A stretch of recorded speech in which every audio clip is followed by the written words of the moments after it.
الحمد لله رب العالمين، الصلاة والسلام على سيد المتقين الطاهر الزكي النبي الأمي الأمين المبعوث رحمة للعالمين. أما بعد، bugungi darsimiz demak nahv fanidan 3-dars hisoblanadi va biz nahvning asosiy mavzusi bo'lgan al-i'robga kirishamiz. Ya'ni o'zbeklarda bu tarkib ham deb nomlanadi. Bu o'zi nima ekanligini hozir inshaalloh imkon qadar tushuntirishga harakat qilamiz. Xo'p, demak nahv ilmidagi asosiy narsa bu i'rob. I'robni yaxshi tushunib, yaxshi o'zlashtirgan odamgina tarjimasini to'g'ri qilishligi, matnni to'g'ri fahmlay olishligi mumkin. Agarki i'robni unchalik o'zlashtira olmagan bo'lsa, u demak nahv o'qimabdi hisobiga o'tadi. Demak, nahvni nahv qiladigan narsa, ya'ni grammatikani grammatika qiladigan narsa bu al-i'rob, demak at-tarkib hisoblanadi. Xo'p, i'robni biz mana shunday tushunishligimiz mumkin. Bitta katta uy, u i'rob deb nomlansin. Va uning ichida 4 ta katta xonalar mavjud va ularni ham biz nomlab chiqamiz. Mansub, majrur, marfu' va majzum. Inshaalloh ekranda rasmlar chiqadi. Mana shu shaklda biz nomlab olaylik, yaxshiroq tushunishligimiz uchun. Demak, mana bu i'rob deb nomlangan uy 4 ta katta xonaga bo'lingan. Mana shu xonaga kirgan so'zlar qandaydir bir alomatlarni o'ziga oladi. Yoki ana shu xonaga kirgan vaqtda unda bo'lishligi kerak bo'lgan narsa deb tushunsak ham bo'ladi. Muhim, har bitta so'z mana shu i'robni har bitta xonasiga kirayotgan vaqtda o'ziga yarasha oxirgi harfi harakati yoki o'zi o'zgarishligi mumkin. Yoki muhim kalimaning oxirgi harfini o'zgartirishimizga yoki boshqa bir narsalar qilishlikka majbur bo'lib qolamiz. Nega deyilsa, ana shu bu i'rob degan xonani qoidasi. Demak, ana shu uyga kirgan so'zlar o'zgarishligi kerak. Marfu'ga kirsa boshqacha o'zgaradi, mansubga kirsa boshqacha, majzumga kirsa boshqa, majrurga kirsa boshqa. Muhim, bizni zehnimizda ana shu narsa qolishligi kerak. Demak, i'rob deganimizda biz 4 ta narsani tushunamiz: majzum, marfu', mansub va majrur. Va har bitta so'z bularni biron-biri biriga kirgan vaqtda uni oxirida o'zgarish bo'ladi. Ya'ni u xonadagi havo deylikmi, demak kalimaga ta'sirini o'tkazadi deb biz uni o'zgartiramiz. Endi bugungi darsimizda biz o'tgan darsda olgan kalimaning taqsimotlarini qanday o'zgarishligini ko'rib chiqamiz. Ya'ni marfu' degan xonaga kirganda u kalimalar qanday o'zgaradi? Biz uni marfu' xonaligidaligini qayerdan bilamiz? Yoki mansubga kirganligini qanday bilamiz degan savollarga javob topamiz. Xo'p, uni bilishlik bizga nima foyda deyilinsa, bu keyingi taqsimlarda, ya'ni keyingi darslarda tushunarli bo'ladi. Muhim, biz mana shu qaysi biriga kirayotganligini ajratib olishligimiz kerak. Ya'ni sizga bir matn berilganda, siz qaraysiz, u marfu'ga kiryapti, bu mansubga kiryapti, bu majrurga kiryapti. Mana shuni ajratib bilishligingiz kerak va bu bizni mana shu asosiy darsimizni mavzusi hisoblanadi. Xo'p, uncha ko'p, demak, varaq ruchka ishlatmagan holatda darsimizni olib boramiz. Birinchi o'rganishimiz kerak bo'lgan narsa bu harakatlar. Ko'pchilik demak harakatlarni biladi. Domma, fatha, kasra va sukun. Mana shu 4 ta, demak 3 ta harakat va bitta sukun bizda asli alomat hisoblanadi. Ya'ni mana shu i'rob degan uyni qurayotgan vaqtda har bitta kirgan so'z o'zi aslida mana shularni olishligi kerak edi. Ya'ni marfu'ga xonaga kirgan odam, ya'ni kirgan so'z dommani olishligi kerak edi, mansubga kirgani fathani, demak majrurga kirgani kasrani, majzumga kirgani sukunni olishlik kerak. Mana shunday deb, demak i'rob degan xonani qurishgan, uyni shunday qurishgan. Ya'ni uni qoidasi o'zi aslida shunaqa. Lekin bilamizki, hamma qoida ham doimo 100% ishlamaydi. Lekin asli deb baribir qoladi. Demak, asli qoidamizda demak marfu' xonaga kirgan kalima dommani oladi, mansubga kirgan kalima fathani oladi, majrurga kirgani kasrani oladi va majzum degan xonaga kirgan kalima sukunni oladi. Demak, bular asli. Xo'p, biz o'tgan darsda o'tgan kalimaning taqsimlarining birinchisi, ya'ni mufrad kalimamiz va oxirgi harfi demak vav bo'lib tugamagan sahih, ya'ni oxiridagi mana shunday illat harflari bo'lmagan kalimamiz, demak marfu' degan xonaga kiradigan bo'lsa, dommani oladi. Masalan, zaydun kalimasi doimo misol bo'lib kelgan. Masalan, jaa zaydun. Zaydun deb domma bilan aytaman. Chunki u marfu' degan xonaga kirdi. Endi uni mansub degan xonaga o'tkazadigan bo'lsak, u mansub degan xonaga kiradigan bo'lsa, ra'aytu zaydan deb fatha bilan aytaman. Endi majrurga kiradigan bo'lsa, marartu bi zaydin deb kasra bilan aytaman. Yaxshi. Demak, oxirida vav yo bo'lmagan sahih mufrad kalimalarimiz mana bu 3 tada, ya'ni marfu', mansub, majzumda mana shu asli alomatlarni, ya'ni yozilgan qoidaga amal qiladi. To'g'ri. Va yanachi biz jamda aytgan edikki, sindirib yasaladigan jam shaklini olgan edik. Ya'ni o'zini mufrad shakli buzilib ketadigan jam, bu jamul mukassar deb nomlanar edi. U ham mana shu mufradga amal qiladi. Ya'ni mufrad nima ish qilsa shuni qiladi. Ya'ni marfu' degan xonaga kirsa dommani, mansub degan xonaga kirsa fathani, majrur degan xonaga kirsa demak kasrani oladi. Bunga demak rajulun rijalun olgan edik. Rajulun mufrad, rijalun jama. Ja'a rijalun. Endi mansub degan xonaga kirgizsak, ra'aytu rijalan, marartu bi rijalin shaklida aytaman.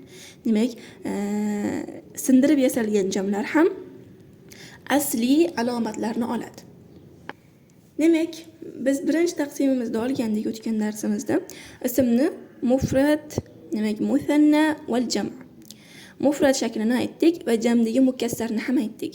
Demak, bu ikkala taqsimimizdagi ismlar ana shu i'rob degan xonamizga kirib, uyimizga kirib, har bitta xonaga kirganda asli nimalarni, demak, alomatlarni oladi.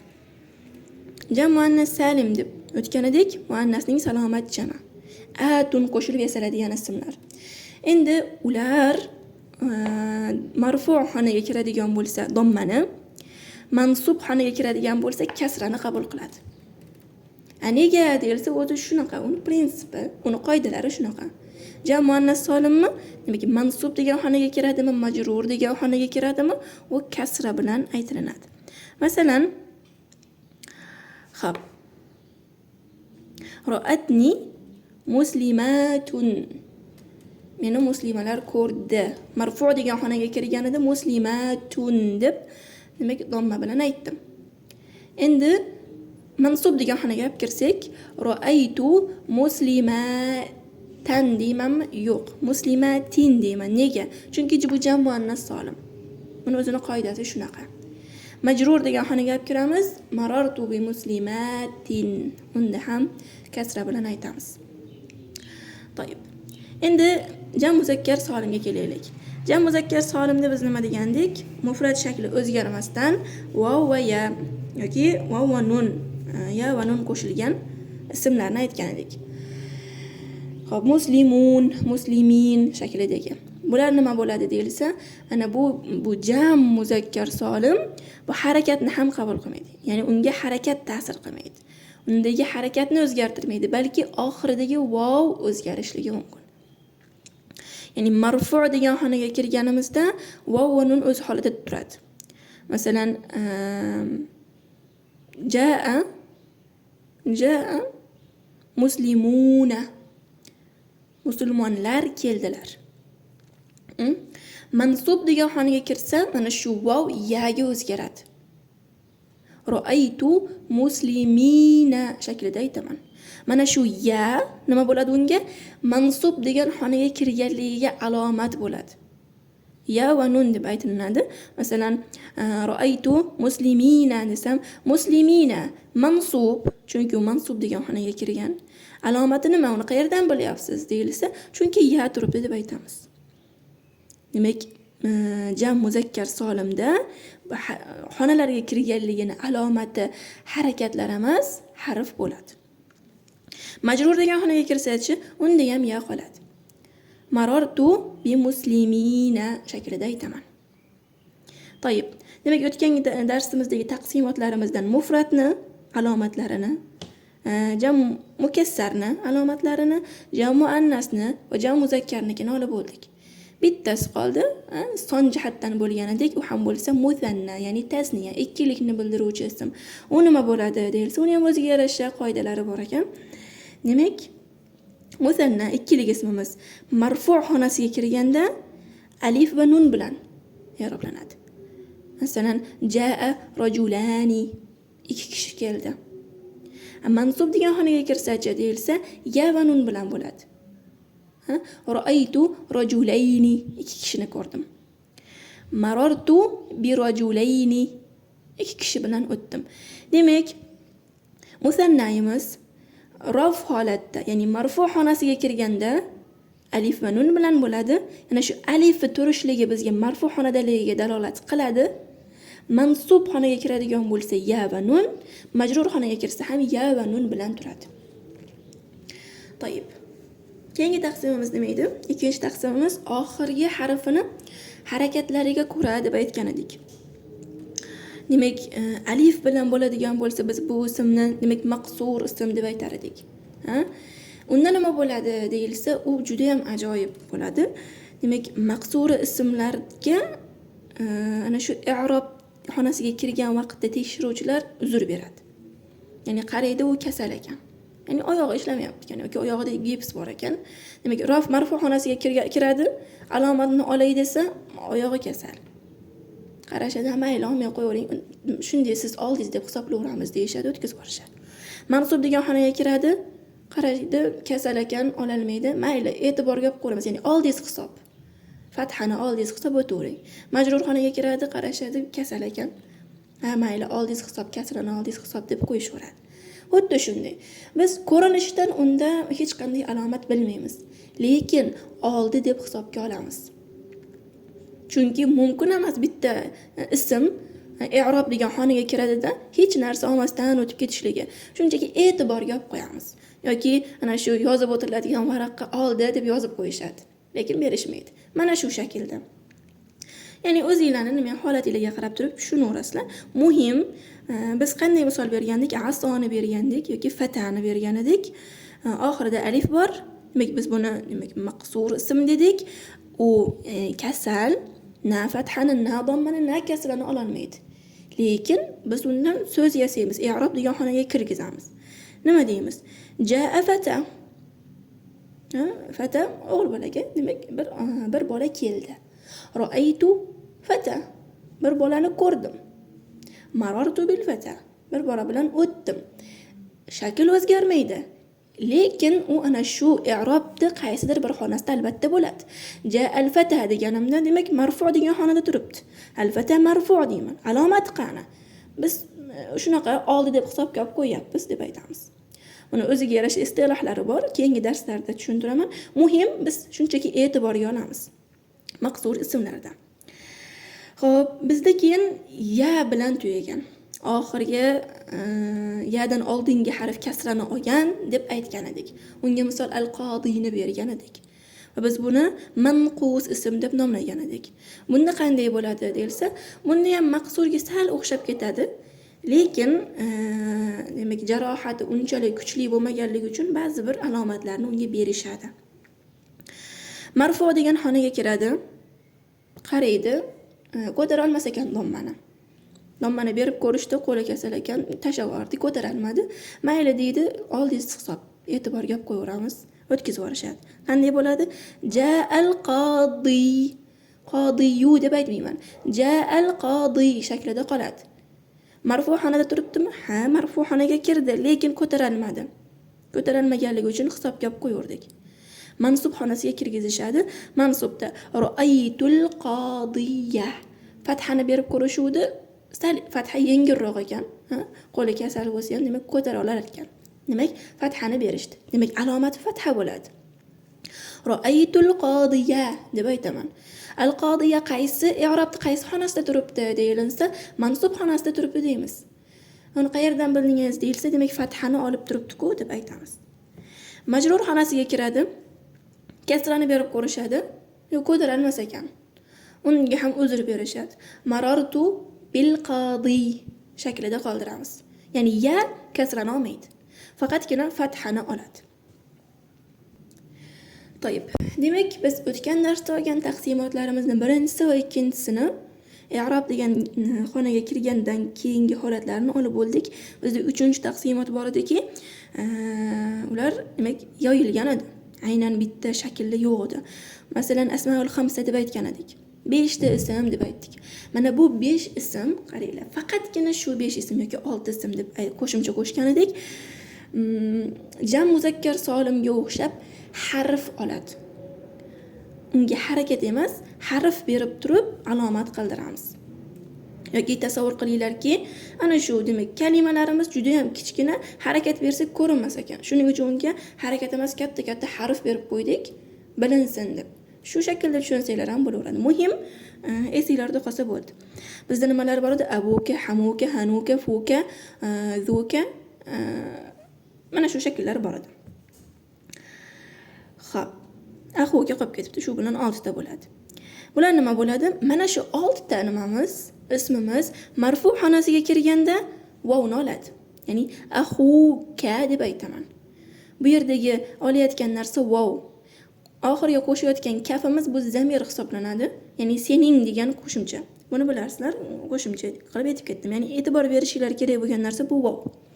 Mansub degan xonaga kirsa nima bo'ladi? Axoka bo'lib qoladi. Ya'ni vov alifga o'giriladi. Majrurga kiradigan bo'lsa, axika bo'lib qoladi. Sarf fanini ko'rib turganlar bo'lsa, eslaydi, bir foyda aytgan edimki, demak, fatha bu fathaga 2 ta qiladigan bo'lsak, alif yasaladi. Yoki alif 2 ta fathadan paydo bo'lgan deb aytgan edik. Yo esa 2 ta kasradan. Domma esa 2 ta vav esa 2 ta dommadan. Mushbi, ya'ni ko'paytirilgan, to'yintirilgan deb nomlanadi. Muhim mana shu narsa faqat shu 5 ismda ishlaydi. Mana shu 5 ismimiz marfu xonaga kirsa, vovni berishadi. Demak, mansub xonaga kiradigan bo'lsa, alifni berishadi. Majrur xonaga kiradigan bo'lsa, yoni berishadi.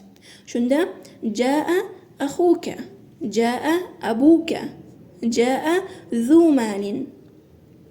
Mansubga o'tkazamiz. Ra'aytu abaka, ra'aytu akhaka. Shu shaklda. Majrurga o'tkazsak, marartu bi akhika, marartu bi abika. Yo beramiz. Xo'p. Ikkinchisi, demak, g'ayri munsarif deb aytib ketgan edim. Ularga muannas ismlarning hammasi deb aytgan edim. Bularda ham ajoyib o'zgarishlar bo'ladi. Marfu xonasiga kiradigan bo'lsa, dommani oladi. Mansub xonasiga kiradigan bo'lsa, fathani oladi. Majrur xonasiga kiradiganda qaraydi, majrurni olgisi kelmaydi. Negadir yoqmayapti ko'rinishi unga. Chunki u g'ayrimunsarif de sal boshqacharoq, boshqa kalimalarga o'xshamaydi. Shuning uchun nima deydi? Men majrurni olmayman deydi. Majrur bo'lsam ham menga fatha berishasan. Mana shu bilan tanib olishasan degandek o'ziga qoida yasab olgan. Demak, g'ayrimunsarif degan ismlarimizga batafsil to'xtalamiz. Nimaga g'ayrimunsarifligiga? Muhim, marfu bo'lsa dommani, mansub bo'lsa fathani, majrur bo'lsa ham fathani oladi. Demak, Aishani yoki Zaynab mana shu shakldagi ismlarni g'ayrimunsarif deb olasizlar deb aytgan edim. Xo'p. Ja'at Fatimatu. Fatima keldi. Ra'aytu Fatimata. Fatimani ko'rdim. Marartu bi Fatimata deb aytaman. Ya'ni ba kirgan vaqtda ham o'zi majrur xonaga kirib turgan bo'lsa ham unga demak men fatha berib aytaman. Faqat muannas ismlar shunaqami? Yo'q. G'ayrimunsarifga batafsil to'xtalamiz. Qachon u g'ayrimunsarif bo'ladi? Umumiy shaklda aytgan edim. Xo'p, yana bunga qo'shimcha demak, Ahmad, Umar ismlari ham g'ayrimunsarif bo'ladi va demak, shaharlarga atab qo'yilgan narsalar, masalan, O'zbekiston, Misr, har qanday ismlar, Turkiya farqi yo'q. Atab qo'yilgan shaharlarning nomlari g'ayrimunsarif bo'ladi. Xo'p, to'yib. Va keyingi oxirgi taqsimimiz qoldi. Bu esa mabni ismlar. Mabnilarni ham yodlaysizlar deb aytganman. Bundan keyingi darsimiz inshaalloh mana shu mabni va g'ayrimunsarif haqida bo'ladi. Muhim bugungi darsda mana shu mabni ismlarni ham shaklini o'rganib qo'yamiz. U i'rob degan xonaga albatta kiradi. ism uni vazifasi shu i'rob degan xonaga kirib bizga bitta mustaqil gap bo'lib berishlik. Ya'ni illoki kiradi. Lekin u shu g'ayrimunsarifdan ko'ra balandroq o'rindagi ism. Ya'ni u boshqa ismlarga qaraganda ancha mustavasi baland desak bo'laveradi yoki katta joyda ishlaydi desak bo'laveradi. Farqi yo'q. Ya'ni u o'zgarmaydi. Holatini mana bu i'rob degan xonaga kirganligi uchun o'zgartiradigan bir kalima emas u. Demak, hada, haulay ism ishoralar, ism zamirlar, ularni yodlaysizlar. Demak, ana shu mabniy kalimalar i'rob degan xonaga kiradi. Ma'noda ana shuni beraveramiz, lekin hech qanday alomat olmaydi. O'zgartirmaydi ko'rinishini. Misol, jaa hada, bu keldi. Ra'aytu hada, buni ko'rdim. Marartu bi hada, bu bilan o'tdim. O'zgartirmaydi. To'yib, demak mana shu savol bo'ladiki, siz boshida 4 ta deb aytgan edingiz. Ya'ni majzum qolib ketyapti. Majzum degan narsani gapirmayapsiz. Deyilinsa, bunga endi to'xtalamiz. Demak, majzum degan xonaga ism kirishligi mumkin emas. Bunga faqatgina fe'l haqli. Shu fe'lda qizil kartochka bor, o'sha bilan kiradi. Xo'p, demak, fe'l majzum degan xonaga kirsa, alomatlari oxirgi harfi sahih bo'ladigan bo'lsa sukunni oladi. Illatli bo'ladigan bo'lsa tushib ketadi. Va af'ali 5 deb sarfani o'tganlar biladi. Oxirida qo'shimcha nun qo'shgan siyg'alarimiz majzum degan xonaga kirgan. Demak, af'ali 5 nun tushib ketadi. Xo'p, majzum qachon majzum bo'ladi degan savollarga kelasi darslarda javob beramiz. Muhim, demak, fe'l muzori, demak, majzum degan xonaga kirganda mana shu shakllarni qabul qiladi. Aytgancha bu majzum ko'rinishini sarfda batafsil aytgandek tushuntirilganda, agarcha tushunilmasa shunga qarab qaytariladi va ko'riladi. Va yana fe'l faqatgina majzum bo'ladimi deyilsa yo'q. Fe'l mudori mansub va marfu' bo'lishligi ham mumkin. Marfu' va mansub bo'lishligi ham mumkin. Mansub bo'lishligini ham ana shu darsda o'tgan edik. Marfu' bo'lishligi esa ana shu, demak, manqus, maqsur deb o'tgan qoidamizga o'xshab ketadi. Agarki fe'limizni oxirgi harfi alif bo'ladigan bo'lsa, marfu' holati ko'tara olmaydi hech narsani. Ya'ni marfu' bo'ladigan bo'lsa, dommani ko'tara olmaydi. Unga yaxsha fe'li nosik bo'ladi. Yaxsha oxir alif marfu' xonasiga kirsa ham qarashadi, u bechara deydi, ko'tara olmas ekan o'tkazib yuboringlar deydi. Mansubga kiradi, ko'tara olmas ekan o'tkazib yuboringlar deydi, lekin fe'l majrur bo'lmaydi. Majrur xonasiga kira olmaydi, mamnu, yasak. Majzum degan xonaga kirsa aytadiki, siz bu kasal emas bilan kira olmaysiz deb turib, shunchaki demak, oxirdagi illat harfni tushirib yuborishadi. Bu bunga alomat bo'ladi. Majzum degan xonaga kirganligiga alomat bo'ladi. To'yib. Demak, agarki fe'l muzorimiz oxiriga harfi vav va ya bo'ladigan bo'lsa, mansub xonaga kirganda fathani oladi. O'tdagi oldingi darsda aytganimizdek, boyagi holatda aytganimizdek, demak, fathani ko'tara oladi. Vav va ya. Shuning uchun yaxshaya desak bo'ladi. Yoki yad'u fe'lini olsak, yad'uwa deb aytsak bo'ladi. Mana shu shaklda, demak, i'robni 4 ta holatini batafsil bo'lmagan holatda umumiy shaklda olib bo'ldik. Zehninglarga keltirib olishinglar uchun demak rasmlarini qo'yib qo'yaman. Bu yodlanishligi kerak va bu tadrib qilinadi. Qanday tadrib qilasizlar? Uyinglardagi Hayyalloh bitta kitobni olasizlar. Ana hammada bor Qur'onul Karim. Uni olasizlar, chunki unda tashkil bor, i'roblari bor. Qaranglar. Nima bo'lyapti? Mana bu o'tilgan darslardan tushungan narsalar qaysilari bor? Marfu' bo'lsa domma dedim. Mansub bo'lsa fatha dedim. Majrur bo'lsa kasra dedim. Atun, vav va nun, ya va nun qo'shilishligi, alif va nun qo'shilishligi. Ya'ni shuncha ma'lumot o'tildi. Ana shularni demak yozib olgan bo'lsanglar, oldinglarga qo'yib qoidani kitobda ochib demak qidiringlar. Mana bu yerda marfu' degan xonaga kiribdi. Mana bu yerda mansub bo'lyapti ekan, mana bu yerda majrur bo'lyapti ekan. Mana shu shaklda tadrib qilinglar. Va demak, o'tgan darsda yuborilgan qissani ham mana shu taqsimga ko'ra qilib chiqasizlar. Xo'p. Mana bu kitobdan bir misol ko'rsatib beray, chunki tashkili bor. Hayollo kitob, farqi yo'q. Hozircha biz tarjimasini qilayotganimiz yo'q, shunchaki shaklini bilishga harakat qilyapmiz. Farqi yo'q, har qanday kitobni olinglar. Xo'p, bu yerda rujuiy kasra bor ekan, demak majrur. Majrur degan xonaga kiryapti. Xo'p, mana yaqulun fi'l mudori. Demak marfu'. Nega? Chunki nun turibdi. Nun o'z holatida turibdi. Demak marfu' degan xonaga kirgan. Yaxshi.